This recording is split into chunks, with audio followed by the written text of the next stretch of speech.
Welcome to Plus Talk on Plus Life, where we are all about turning positive into a plus. This is probably a question that you might want to close your ears to, Carrie, because we don't talk about this stuff in front of our parents. But Ashley, Ashley and Noah, Ashley, I know you've got a boyfriend. I know for myself personally, like when I was diagnosed, I was 27. I'm now 40, and for a long time, dating was just became off the cards for me. Like it was just too difficult. But you both have grown up with this, so how was it dating? If I can pry into that, and how did you broach that with people you dated or wanted to get serious with in relationships?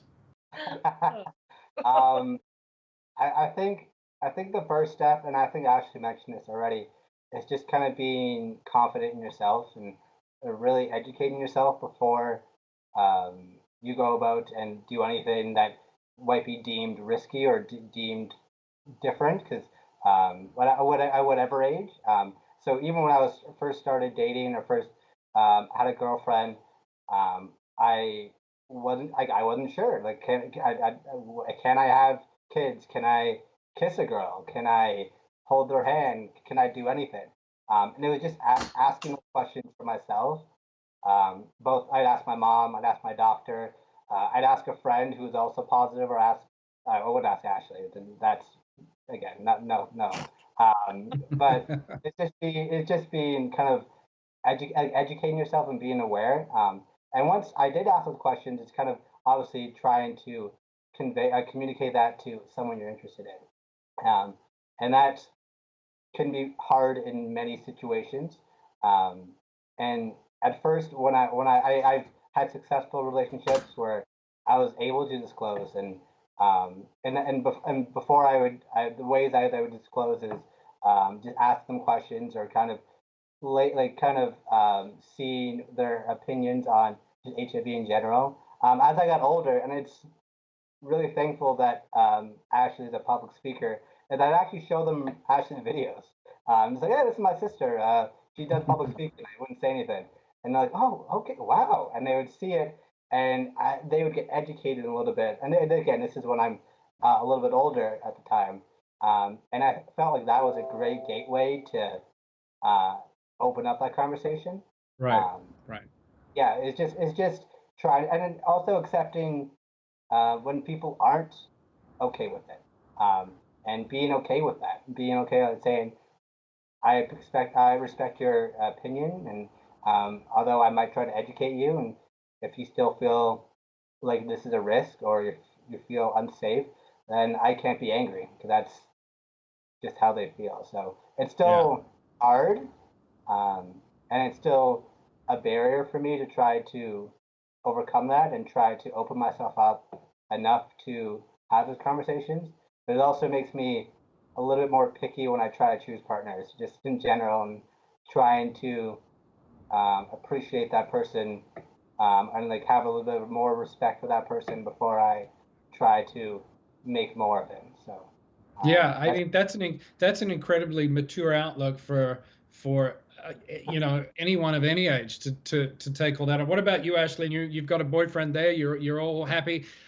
Did you ever have a moment where, because I think it could be very understandable, where you could get very angry about the fact that you were born with HIV? Like, did that frustrate you, especially when it came to dating and maybe sort of having to deal with rejection because people, were frightened of the HIV, and you're like, I didn't do anything to deserve this. This is just how it was.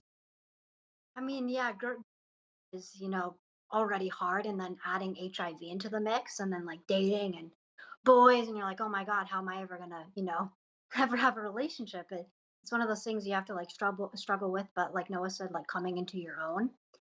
And I realized, like for me, I've definitely gotten better at it as the years have progressed. Of how sitting the person down and kind of explaining to them my situation. Because I mean, I haven't used any of my videos. I just kind of come out and say it. At least with this relationship, my boyfriend, he found out the day I met him. And it was just, I nonchalantly brought it up. But he thought I was joking. That's the thing. And then once he realized that I wasn't joking, he was like, oh, okay. And he has since, educated himself, has educated some of our friends. Like sometimes when we're all like together, like this was like pre-COVID, and people would be asking me questions, he'd answer it for me, just because he felt so capable in his knowledge, and also like it kind of like look good, be like, hey, look what I know.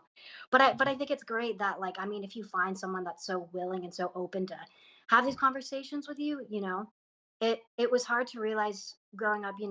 My mom would tell me, if a boy doesn't like you because of your HIV, you can't really take offense of that. You just have to realize your worth and realize that you're better than that.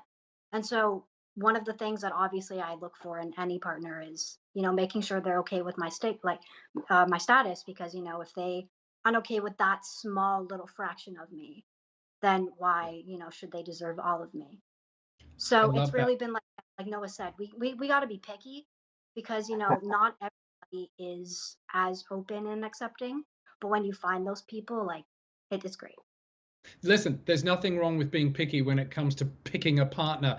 Carrie, Ashley, Noah, thank you so much for your time. I could talk to you guys for hours, and I really mean that. But unfortunately, we are out of time. So Murphy family from Canada, thank you so much. If you want to find out more about today's episode or check it out again, go to our website, pluslifemedia.com. And remember, please follow us, like us, share us, do whatever you want with us across social media. We are at Plus Life Media. Until next time, stay safe, wear a mask. See you next time.